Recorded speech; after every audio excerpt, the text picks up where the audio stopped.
नमस्कार, मैं महिमा शर्मा और आप देख रहे हैं डेली इनसाइडर। तमाम गांव जो कभी झगड़े लड़ाई के लिए जाने जाते थे, जहां गोलियों की गूंज सुनाई देती थी, जो देशी शराब के कारोबार के लिए मशहूर थे, आज वो विकास की मुख्य धारा में आ चुके हैं। वहां शिक्षा की बयार बह रही है। बरेली की एक ऐसी ही ग्राम पंचायत है ढका। क्या कुछ है पूरी कहानी, देखिए इस रिपोर्ट में।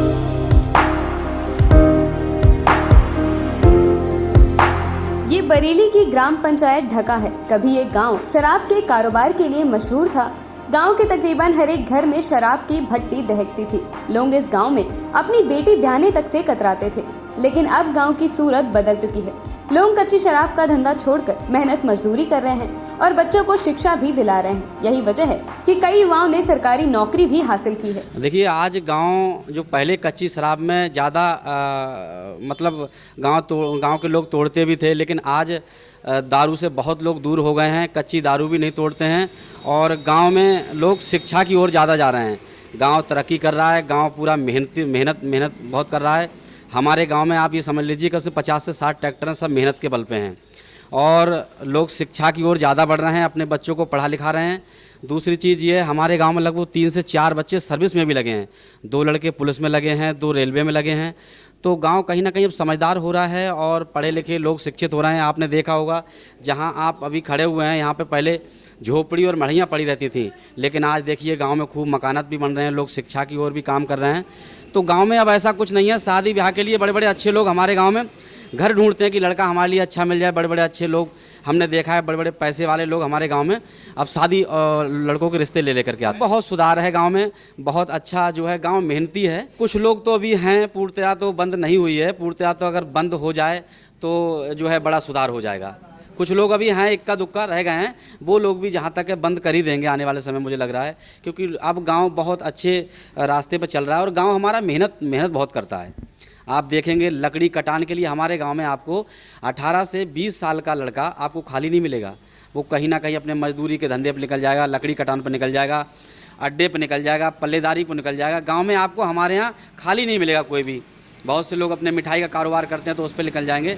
अब गाँव में हमारे यहाँ पर कोई भी मतलब ना चोरी है, ना किसी प्रकार का कोई धंधा, ऐसा गलत व्यवहार हमारे गांव में नहीं मिलेगा। गांव का पुराना तमगा लगभग हट चुका है। इक्का दुक्का लोगों को छोड़कर लोगों ने शराब के धंधे और लत दोनों से मुंह मोड़ लिया है। आज के हालात देखकर लग रहा है जैसे गांव का कायाकल्प ही हो गया है।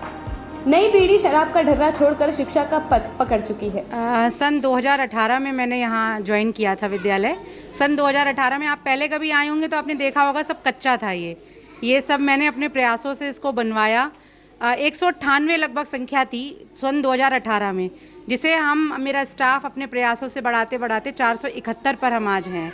गांव की जो अब नई पीढ़ी आ रही है वो दारूबाज नहीं है। वो बच्चे ना तो शराब पीते हैं, जो इनके छोटे छोटे बच्चे हमारे पास आ रहे हैं, अब थोड़े से रह गए हैं जो शराब में डूबे हुए अभी भी हैं।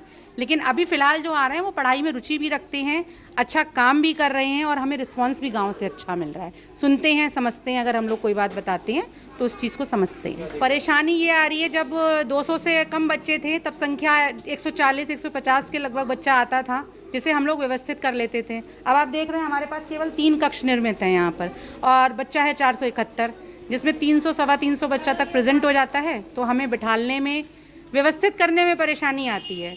हम असेंबली नहीं करा पाते हैं। जो चीज़ें प्रार्थना में बच्चों को करा सकते हैं बहुत अच्छे से, हम उस काम को करा नहीं पा रहे हैं जिस तरीके से कराना चाहते हैं।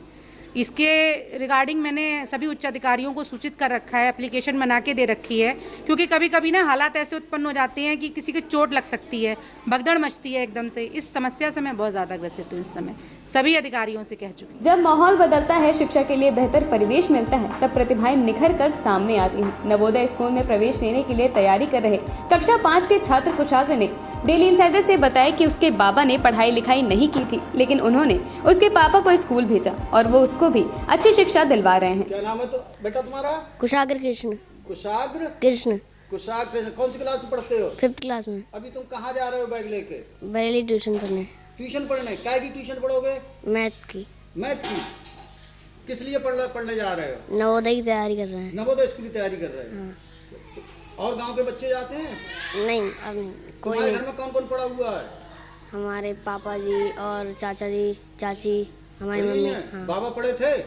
बाबा नहीं पढ़े थे। सोच बदलने से तस्वीर बदलती है और तस्वीर बदलने से तकदीर बदलती है। ठीक ऐसा ही कुछ हुआ है ढाका के साथ। यहाँ के लोगों ने सोच बदली, पुराना रास्ता छोड़ा और आज गांव खुशहाली के रास्ते पर है।